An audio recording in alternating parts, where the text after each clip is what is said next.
Hey YouTube, so today I wanted to give you a quick little heads up on a few little things here.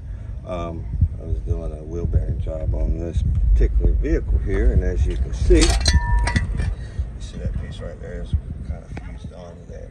So instead of, we tried to get that off, couldn't get that off. See, look at that. So I just went and got a whole new spindle from the junkyard. But in doing that, there's other things that you need to be looking out for. Like this, you see that right there? Look at that. That's the upper control arm. See that? How that play in there? That can actually break. When it breaks, you're going to lose control. It's going to just keep wearing and wearing and wearing. Eventually that'll break. If that one doesn't break, this one down here will break. Okay? See how easy that one is?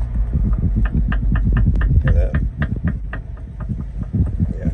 So, that one usually breaks too. So, if you get to the point where you have to do this particular job, I recommend you go ahead. This isn't serviceable here, so just go ahead and get another control arm. And usually when you find them in the junkyard, they're trash anyway because they've got years of use. You can get those pretty cheap online, or you can get it at your auto parts store. Notice how tight that is. Look at that. See, that's what you want, nice and tight. See how that down there is real floppy? We're going to change that one out too. Also, we found the sway bar links on this thing were bad, so this is a good time to replace that. This piece right here is cheap, and a lot of times over the years, the rubber pieces here will wear out, and when they wear out, it'll cause it to flop around, and you won't have the stability when you go around curves and stuff. It's called a sway bar link here, and it keeps the vehicle from swaying. It controls the amount of sway in which, like when you go around a curve, there's a lot of body roll. Okay, and of course this is your outer tie rod in here. That's pretty good and tight, so we won't be changing that. But we will be changing this. And anytime you have bearing damage, now you have the bearing and the race in there. These races are serviceable. You can tap that out, and you can tap the other one out if you have the proper tool. But see how that's chewed up there? Anytime you have a bearing, one side of it is chewed up like that or missing, you can pretty much assure that race is messed up there. Now, like I said, you don't have to necessarily get another rotor. In this case, we did because it was already chewed up. But you can service that race right there. You see that right there? It's a separate piece of metal. You take a hammer and a punch that out of there. Now, if you don't have the kit to install that, they do make a bearing driver kit where you can put that brace back in with that kit. So we're going to put the new spindle on. First we're going to change this lower ball joint, and then we'll put the new spindle on and get this one up and running. Very simple job. Your upper control arm bolts are 22 millimeter, and this inner bolt is I think it was a 19 or 21 millimeter. It may vary a little bit on whichever car you have. That one down there was like a 19 millimeter. This is a 24 millimeter, and this had a 24 millimeter nut on it as well. So, also, if you do not break the fluid line on your brake caliper, you will not have to bleed your brakes. Okay. So notice we don't have any fluid leaking. There's been no fluid lost while doing this particular procedure. Okay. So we're also going to put new brakes on there for them too. All right, like I said, if you have any questions or comments, please post and chat. I do have a video of me doing this job. But it's pretty simple. It's one, two, three, just a few bolts. Pretty heavy though.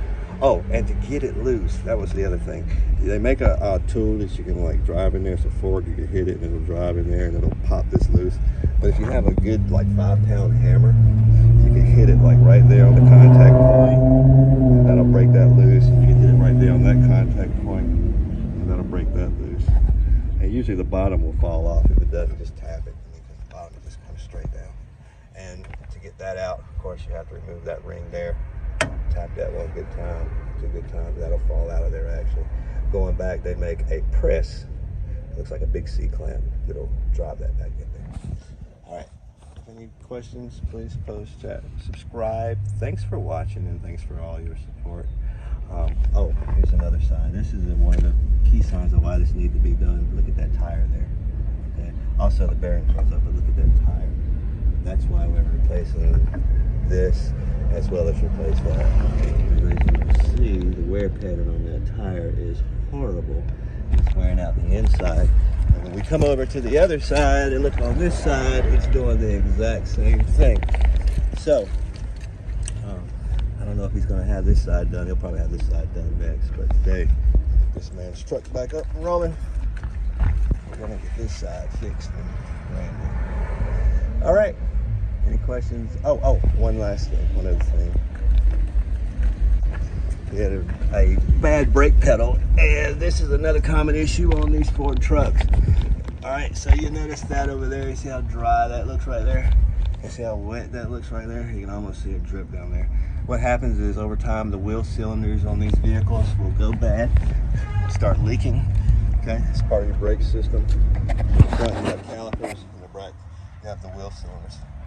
So we'll be replacing the wheel cylinders. That's a different video on my channel too. But yeah, those are common issues on a Ford F-150 pickup truck. Again, thanks for watching. If you have any comments, please like, share, subscribe. Thanks for watching. And also, if there's any particular job you want to see us do, let me know, and I'll see if I can accommodate those requests. And until then, happy summer, happy life. Thanks for watching, YouTube.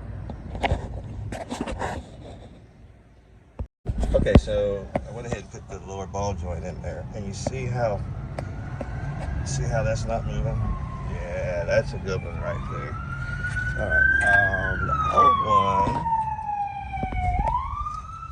Look at the old one. All right, the old one, as you can see, is just floppy. I mean, it's just worn out. Okay. All right, so we put the new one on there because you don't want this.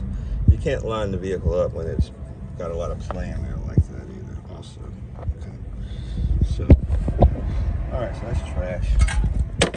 There's the open one. Remember, that's trash. Yeah, that just locks around. Now look at this new. That's not moving. That's not moving either. All right, so like I said, because this hub was messed up, we went ahead and got another hub.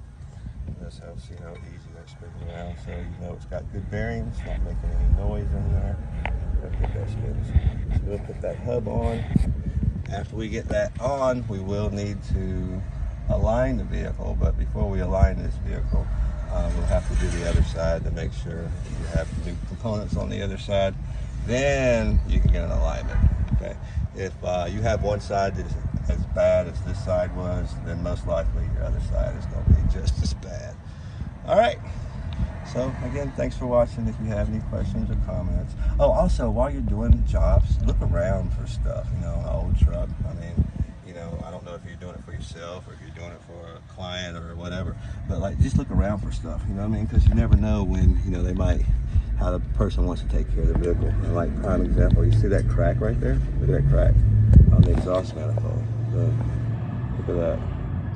So yeah, and you know, some people are like, oh well, you know, that's not important, but that particular crack, hold on, that particular crack can cause the exhaust gas to come out to escape from the system, and if it's pulled into the vehicle, like if you're sitting there in idle somewhere, you know, with your windows up, you know, you could be getting carbon monoxide poisoning, so you want to fix that.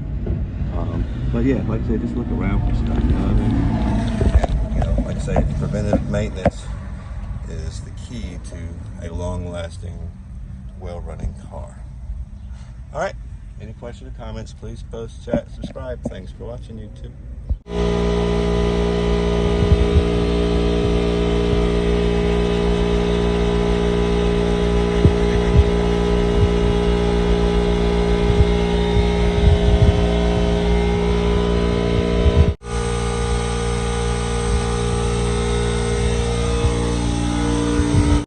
All right, one last tip. I guess you saw me cleaning the caliper slides. These go in here, all right? And you see, you know, you want that to be able to slide nice and free, okay? As well as there's one at the top, one at the bottom. All right, if there's any rust on them, use some sandpaper and clean that off. And then that way you can put it back in the hole. And sometimes I like to take and twist them myself. That way, if there is any debris in there, work that out and get, that grease down in there really, really good. You see how that's dusted out? That rust dust coming out. And you can also take brake parts cleaner and spray down in there and get that cleaned out. But, if you get the ample amount of grease in there, you should be good to go on that part. All right. So now we can put our brakes on. We can put our brake caliper on, tighten everything up, finish this job up. And you notice we also use the new slides too. Over time, those slides will get rust and brake dust on them, and sometimes they'll just fall apart. And another piece to not forget is this clip that goes on the back of the caliper here. All right, this is actually a spring which applies pressure to your brake pads, which keeps them in place. All right, and the slides here, let it slide. Whenever you let off the brake, it lets the brakes come loose, so they don't always, so they're not sticking on. All right, just wanted to add that extra little tip in there. Oh yeah, we got the new spindle on there, as you can see. And we'll get the brake caliper on, and we'll get this job finished up. All right, so we're on the other side of this vehicle now, and something I noticed. Look at this. Look at this. Look at that. Look at that. You see that? You see that coil around? That is not the way that brake line is supposed to be. All right, so think about something. Whenever you go to turn it, all right, this knot's going to pull tight, and it shuts off the flow of brake pressure to your caliper. And if you have to step on the brakes in a curve or a tight turn, hey, guess what? You just cut off your brake pressure. We're gonna redo the brakes anyway, and when we put it back, we'll take this loop out of it and put it on the right way. The other side was the same way. It almost made me think that maybe they put the wrong caliper on the wrong side, but I could tell that the bleeder valve is supposed to be at the top. But you'll notice here, this side is messed up, so it's gonna have to be done. You see that? That's just waiting to fall apart. We got to do this one too. Yeah, I told this guy he's driving a death trap. The other wheel about fell in on it. Either side could have went. You sure you switch? Yeah, I got to take the brake caliper off. All right, so we're going to get this done, finish this job up because the day's getting long. All right, until next time, YouTube. If you have any questions or comments, that's exactly why we're doing this job. That wheel falls off while you're driving, then all right, your life is worth more than the few dollars it costs to replace that part. And most importantly, don't forget to add in your don't forget to add your cotter pins. These keep that bolt from turning loose from vibration or whatever. All right, so make sure you got new cotter pins. Okay. Alright, so we'll tighten all this stuff down, and then we'll all set on this side.